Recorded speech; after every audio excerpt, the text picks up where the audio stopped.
All right. Hello, everybody, and welcome to this very exciting webinar.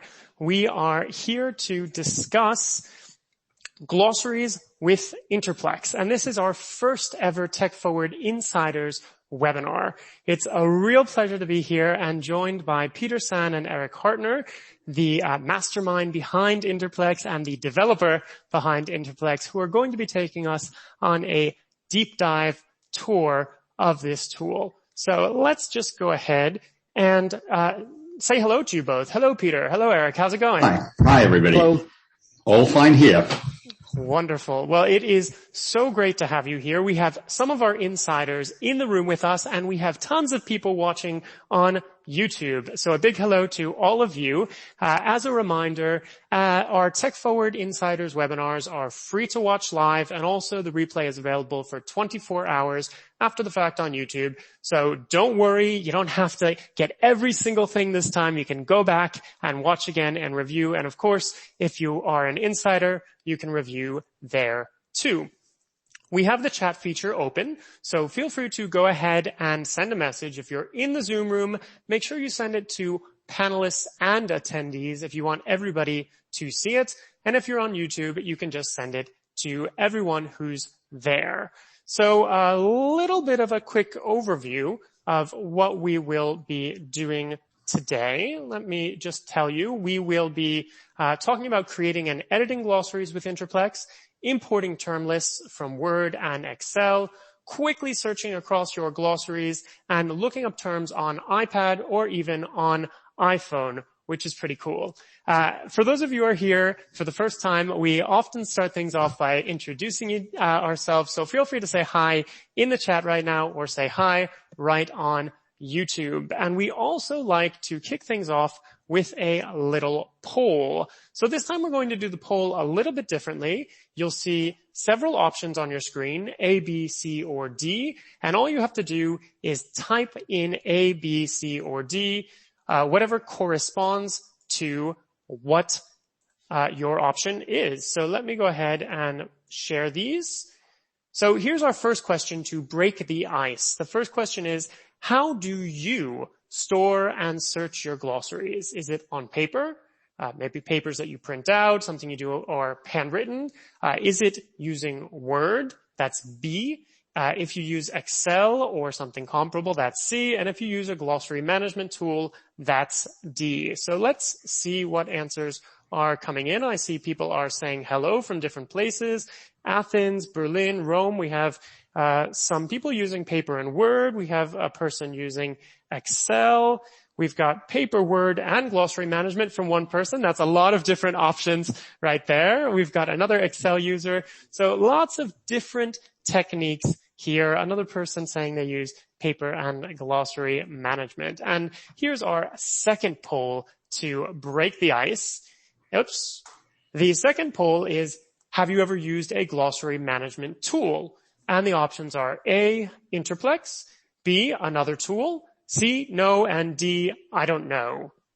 So feel free to go ahead and answer that right now too. I see some people are Interplex users, some people use Interplex and other tools. That's great. And plenty of different options here. Now, before we go any further, and before I turn it over to Peter and Eric for the tour of Interplex, a very hands-on thing that they've got prepared with interactive activities, I just wanted to say that we are very lucky that there's going to be a prize draw today. Eric and Peter were kind enough to offer 2 licenses for the iOS version of Interplex. That's the version for your iPad. So if you're interested, all you have to do is participate by putting a comment in the chat or putting a comment on YouTube, and your name will automatically be put into that prize draw, and that will take place at the end of our session. So I think you've heard enough from me. Without any further ado, I am going to turn it over to our guests today, so that they can take us on a guided tour of Interplex and maybe tell us a little bit about where it came from, how it came about. Over to you. Okay, so I'm going to start. My name is Peter Sand. I'm a freelance interpreter based in Geneva. And what brought me to glossary management was quite simply, I do a lot of highly technical meetings. And putting everything on paper is perhaps okay at the beginning, but then you find you storing more and more paper and you have access to very little information at the time you need it. So I started looking for a programmer who could help me, because I might be pretty good at languages, but certainly not good at coding. And Eric filled that shortcoming on my side and has come up with a program which is, I think, very useful, across platform program, which will run on Windows, run on a Mac, which will run on tablets and on the iPad and on an iPhone. So for me, this is a very easy to use program. I think that one of the first things that Eric asked me was what I wanted the program to do. And I thought about it, and I came up with the idea that for me, the most important thing was speed. I don't know how other people work. You can work in Word, you can put documents in Excel, and there are lots of glossary management programs. There are also management programs, incidentally, for translators who need a different set of requirements to be met. For example, they want to know if expressions have been verified, if are they really in current use, or is it somebody who's come up with an idea. So on the interpreter side, working in the booth, and that's what I think that this program is really designed primarily for. It's when you're in the booth, when you have very little time at your disposal. We all know, especially since COVID, what cognitive load is.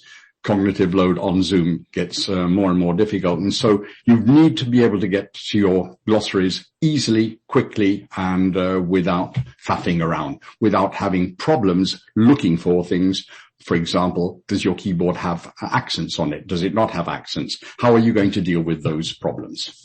So I'm going to just show you how the program, I think I've covered the history of it, or some of the history. I'll go on to give you a view of what it looks like and what you can do with it. Josh reminded me that we want to try and make this as interactive as possible, which means you can interrupt me at any time. If I've gone too fast over something, or you haven't understood what I'm saying, please send a question through Josh to me so that I can go over it. I have no problems with being interrupted. Okay? So, and as Josh put in the chat, go ahead and feel free to download the demo if you'd like to try some of the things as well, along with Peter. Okay, and Eric, of course, is going to be able to answer all the sort of technical stuff, and Eric will also be concentrating on the iPad version in a short while. So I said we're going to look at I've got a Mac version. There is a Windows version available. They don't look exactly similar for the time being, but I'm told by Eric that he's intending and changing the look and feel a little bit of the Mac so it resembles the Windows version.